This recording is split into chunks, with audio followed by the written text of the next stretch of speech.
ఇక తెలంగాణలో తర్వాత అధికారం మాదేనని బీరాలు పలికిన బీజేపీ పార్టీ ఇప్పుడు భగీరథ ఇష్యూతో చతికిలబడింది. మైనర్ బాలికపై కేంద్ర మంత్రి కొడుకు అత్యాచారానికి పాల్పడ్డ వ్యవహారంలో బీజేపీ పార్టీ రాజకీయంగా ఢమాలంది. ధర్మం పేరుతో ప్రసంగాలు దంచే బండి సంజయ్ తన కొడుకుపై నమోదైన పోక్సో కేసుపై వ్యవహరించిన తీరును సొంత పార్టీ నేతలే వ్యతిరేకిస్తున్నారు. కేసు సోషల్ మీడియాలో సంచలనం రేపుతున్నా ఏమీ తెలియనట్టుగా ప్రధాని మోదీ టూర్లో పాల్గొనటాన్ని కూడా బీజేపీ నేతలు తప్పుపడుతున్నారు. ఆ తర్వాత 9 రోజుల వరకు నిందితుడిని దాచిపెట్టడం, కరీంనగర్ ఏక్తా యాత్రలో బెదిరింపులకు దిగటం ఇవన్నీ పార్టీకి తీరని నష్టాన్ని తెచ్చిపెట్టాయని కీలక నేతలు పెదవి విరుస్తున్నారు.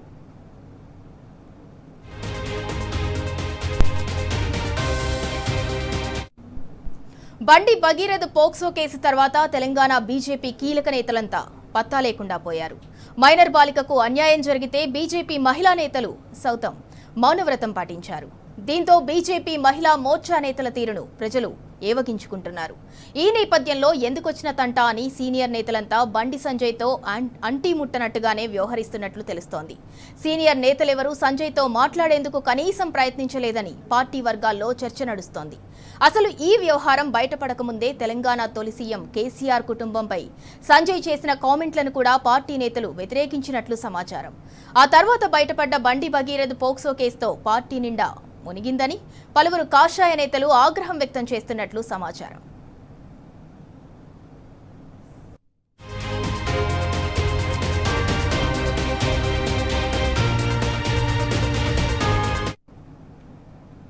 ఇక బీజేపీలో కూడా అంతర్గత కుమ్ములాటలు బయటకు వస్తున్నాయి. ఇదే అంశానికి సంబంధించి మరింత సమాచారం మా ప్రతినిధి కిరణ్ అందిస్తారు. కిరణ్, నార్త్ స్టేట్స్ లో కంపేర్ చేస్తే సౌత్ లో బీజేపీ హవా అంతగా ఉండదు. అంటే ఇప్పుడు రాష్ట్రంలో ప్రభుత్వం మీద ఉన్న వ్యతిరేకతతోటి అంటే కొద్దో గొప్ప బీజేపీకి అయితే మద్దతు ఉంది. ఇప్పుడు ఆ మద్దతు కూడా బండి భగీరథ ఇష్యూ తోటైతే పోయింది. అందుకే బీజేపీలో సీనియర్ నేతలంతా కూడా అంటే హైకమాండ్ కి రిపోర్ట్ ఇచ్చారు అని అనుకోవచ్చా? అంటే పార్టీ పరువు ఇక్కడ పోయింది, అది మెయిన్ ఎజెండా అనేసి. ఖచ్చితంగా సిద్ధురా, ఎందుకంటే ఒక అంశం రెండు జాతీయ పార్టీలను పూర్తిగా దెబ్బతీసింది.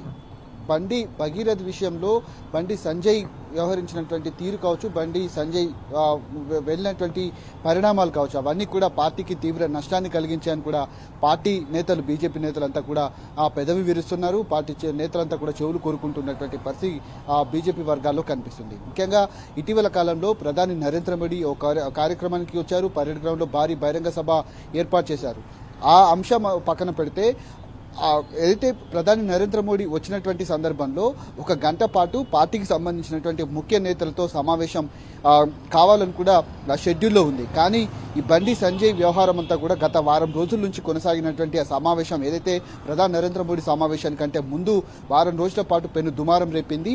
అయితే ఆ అంశం ప్రధాని నరేంద్ర మోడీ దృష్టికి వెళ్లడంతోనే పూర్తిగా అక్కడ ఉన్నటువంటి వాళ్ళంతా కూడా ఆ కార్యక్రమాన్ని రద్దు చేసి అటు ముఖ్యమంత్రి నారా చంద్రబాబు నాయుడు, ఏపీ సీఎం నారా చంద్రబాబు నాయుడుతో కావచ్చు, పవన్ కళ్యాణ్ పరామర్శించేందుకు వెళ్ళినటువంటి వాళ్ళకి ఇచ్చినటువంటి సమయాన్ని కేవలం ఇక్కడ ఉన్నటువంటి బీజేపీ నేతలకు ఇవ్వకపోవడంతో రాష్ట్రంలో బీజేపీ పరిస్థితి ఏ విధంగా ఉండేది మనం ఒకసారి అర్థం చేసుకోవచ్చు. బండి సంజయ్ వ్యవహారంలో ఇటు బండి భగీరథను అప్పగని ఒక మైనర్ బాలికను అత్యాచారం చేసి పూర్తిగా ఆ అంశాన్ని పక్కన పెట్టే విధంగా తాను ఇష్టానుసారంగా మాట్లాడడం, గతంలో జరిగినటువంటి ఏదైతే కరీంనగర్లో ఒక ఘటన జరిగింది ఆ అంశానికి సంబంధించి బీఆర్ఎస్ పార్టీ కూడా రాష్ట్ర ప్రభుత్వాన్ని పూర్తిగా ప్రశ్నించినటువంటి నేపథ్యంలో ఇక్కడ ఉన్నటువంటి కేంద్ర మంత్రి ఆ అంశాన్ని ఎందుకు ప్రస్తావించట్లేదని బీఆర్ఎస్ వర్కింగ్ ప్రెసిడెంట్ కేటీఆర్ చెప్పారు. అయితే దాన్ని ఆసరాగా తీసుకొని పూర్తిగా ఒక పార్టీకి ఆపాదించే విధంగా బండి సంజయ్ వ్యాఖ్యలు ఉన్నాయి.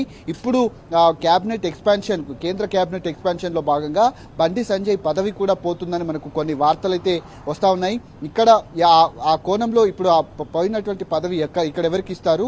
ఎందుకంటే అంతర్గత కుమ్మలాటలు కూడా కొనసాగుతాయి. బండి సంజయ్ వ్యవహారం అంతా కూడా ఒక రకంగా ఉంటే ఆ పార్టీ నేతలంతా కూడా తనకు అనుకూలంగా మాట్లాడకపోవడం, జరిగినటువంటి పరిణామాలన్నీ కూడా పార్టీ అధ్యక్షుడు ఎన్ రామచంద్రరావు కావచ్చు, కిషన్ రెడ్డి కావచ్చు, లక్ష్మణ్ కావచ్చు, వీళ్ళంతా కూడా అధిష్టానానికి చెప్పినటువంటి పరిస్థితులు అయితే కనిపించాయి.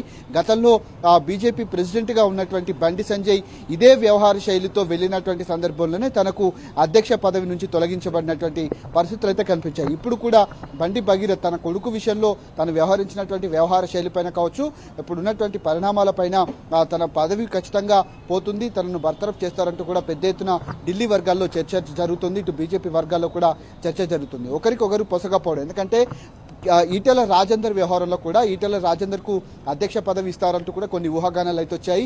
ఆ అంశంలో కేంద్ర మంత్రి బండి సంజయ్ ఖచ్చితంగా ఈటెల రాజేందర్కి ఇచ్చేటువంటి అంశాన్ని వ్యతిరేకించారు. ఎన్ రామచంద్రరావుతో కొంత తనకు అనుకూలమైనటువంటి వాతావరణం ఉంది. అందుకే బండి సంజయ్కి సంబంధించి ఇటు రామచంద్రరావుకు వచ్చేటువంటి పదవి ఏదైతే ఉందో తనకు అప్పగించినటువంటి పరిస్థితులు మనకు కనిపించాయి. ఇక అంతేకాకుండా ఏదైతే అక్కడ ఉమ్మడి కరీంనగర్ జిల్లా కావచ్చు, నిజామాబాద్ జిల్లాలో ప్రధానంగా ఎవరైతే అరవింద్ ఉన్నాడు, తనకు సంబంధించి ధర్మపురి అరవింద్కు సంబంధించి కావచ్చు, లేదంటే ఈటెల రాజేందర్కు కావచ్చు, లేదంటే రఘునందన్ రావు కావచ్చు, ఇట్లా చాలా మంది కూడా ఎవరైతే బండి సంజయ్కి సంబంధించి ఇటు ఎన్ రామచంద్రరావుకి ఇవ్వద్దని కూడా కొంత అంతర్గత కుమ్ములాటలు అయితే జరిగాయి. ఇప్పుడు కేంద్ర మంత్రి పదవి ఎవరికి వస్తుంది?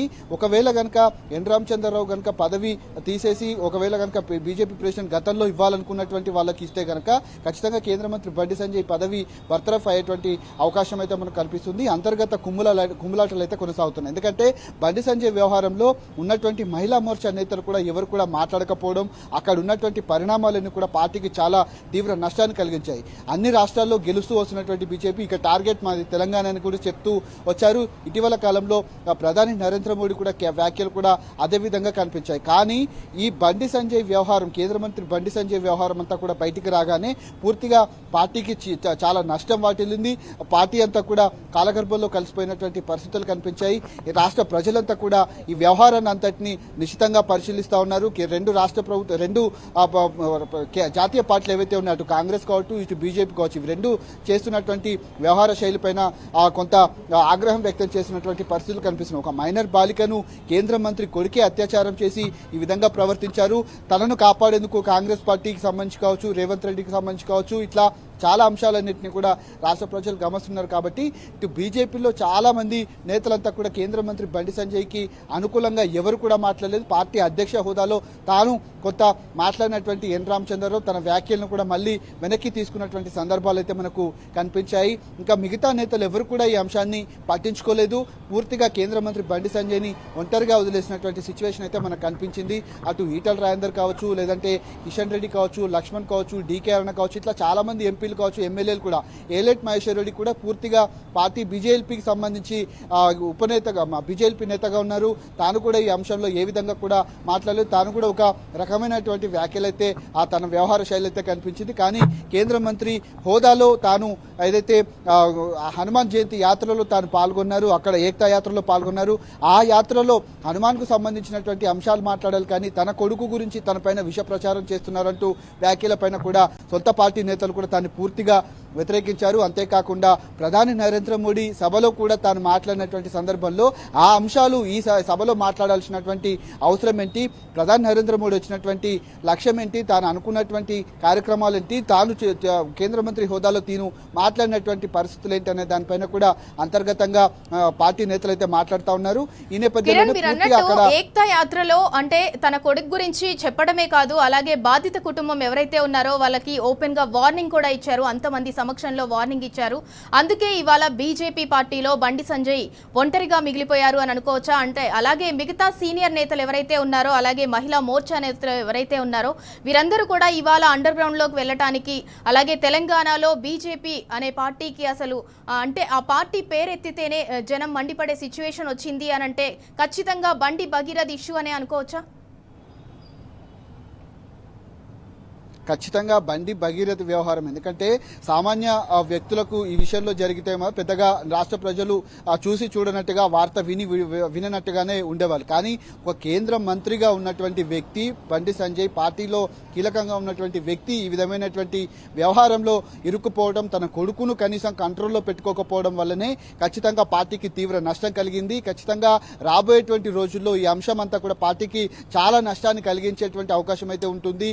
వచ్చేటువంటి ఎన్నికల ఎన్నికల్లో ఏ విధంగా తమ మొహాలు చూపెట్టాలనే రీతిలో కూడా పార్టీకి సంబంధించినటువంటి నేతలంతా కూడా గుసగుసలు వినిపిస్తా ఉన్న చెవులు కొరుకుంటున్నటువంటి పరిస్థితులు అయితే మనకు కనిపిస్తున్నాయి. ఖచ్చితంగా బండి భగీరథ్ విషయంలో తాను ముందుగా ఈ ఆరోపణలు వచ్చినప్పుడు తనను ఖచ్చితంగా పోలీసులకు అప్పగిస్తే కొంత పార్టీకి సంబంధించినటువంటి ఏదైతే మనుగడ ఉండేది, పార్టీకి కొంత లాభం చేకూరేది. కానీ ఇప్పుడు ఆ 10 రోజుల తర్వాత ఆ అంశాన్ని తీసుకొని తాను పోలీసులకు అప్పగించాలని తాను చెప్పడం, ముఖ్యమంత్రి రేవంత్ రెడ్డి మేమే అరెస్ట్ చేశామని చెప్పడం, ఇట్లా కొన్ని పరిణామాలన్నీ కూడా రెండు పార్టీల మధ్య వివాదాన్ని అయితే పెద్ద ఎత్తున రేపాయి. బీజేపీలో మాత్రం అంతర్గతంగా చాలా పార్టీ నష్టాన్ని చేకూర్చిందంటూ కూడా చెప్తున్నటువంటి పరిస్థితులు అయితే మనకు కనిపించాయి. ఖచ్చితంగా రాబోయేటువంటి రోజుల్లో బీజేపీకి తగిన బుద్ధి చెప్పే విధంగా రాష్ట్ర ప్రజల వ్యవహారం కూడా ఉండబోతున్నట్టుగా మనకైతే అర్థం చేసుకోవచ్చు. Right, thank you Kiran. ఇక మొత్తానికైతే అంటే రెండు జాతీయ పార్టీలకైతే బండి భగీరథ్ ఇష్యూతోటైతే తెలంగాణలో అయితే ప్రజలు మండిపడి చీదరించుకునే పరిస్థితి వచ్చింది. అందుకే వారంతా కూడా సీనియర్ నేతలు హైకమాండ్స్కి అయితే అటు కాంగ్రెస్ కావచ్చు, ఇటు బీజేపీ కావచ్చు, రెండు జాతీయ పార్టీలు వాళ్ళ హైకమాండ్స్కి అయితే నివేదికలు సమర్పించారు. ఇది ఇవాల్టి స్పెషల్ డ్రైవ్.